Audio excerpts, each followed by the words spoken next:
Je suis très touché que le mot bienveillance apparaisse ici pour cette présentation. Parce que depuis 1996, c'est-à-dire le moment où j'ai pu écrire ma propre définition de l'architecture, je l'avais terminée par la notion de bienveillance.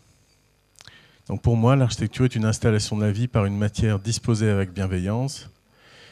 Et depuis, je m'attache à ce que cette définition-là soit à l'œuvre tout autant pour les bâtiments que l'urbanisme et l'aménagement urbain. Alors aujourd'hui, on voit que la notion de bienveillance apparaît, arrive, est partagée. On n'a plus l'air de bisounours quand on parle de bienveillance.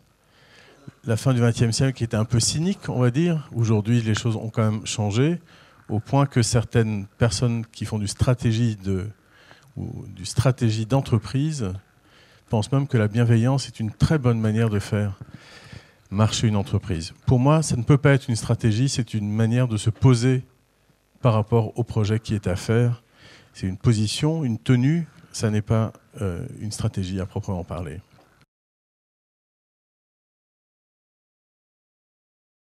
Pour moi, la notion de la contrainte est une notion que je n'aime pas. Je trouve que c'est une notion d'enfant gâté, et même si parfois les lois peuvent être, on va dire, pas toujours du côté du bon sens, puisque la loi ne gère que du générique et ne réussit pas à gérer le spécifique.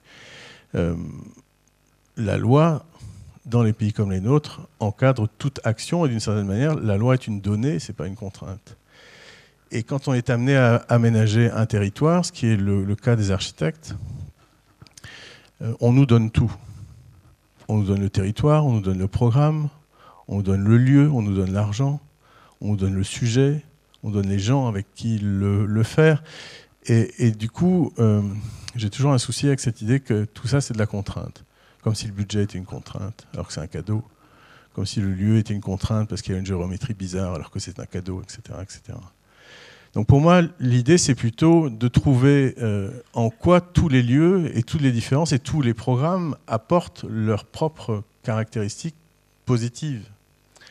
On utilise plutôt l'accessibilité comme une manière de régler les enjeux de la vie quotidienne de chacun.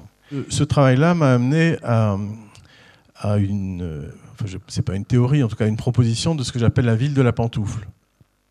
Aujourd'hui, finalement, les bourgs ou les petites dimensions urbaines pourraient donner des leçons aux métropoles. On réussit peu ou prou à vivre dans des communes moyennes ou dans des gros bourgs. On a grosso modo ce qui permet d'y vivre. Après, quand on a besoin de quelque chose d'un peu exceptionnel, on va plus loin. Et finalement, réorganiser les métropoles à partir d'échelles qui viennent des bourgs, faire en sorte que l'on se retrouve avec la totalité des liens de ce maillage piéton-cycle, rendrait la ville proche du logement. Et je pense qu'il faut concevoir les plans urbains à partir des logements et pas à partir des grands axes avec les administrations. Repenser la ville à partir de la vie quotidienne et du coup essayer de voir en termes de durée, en termes de temps, ce qui se passe quand on est piéton.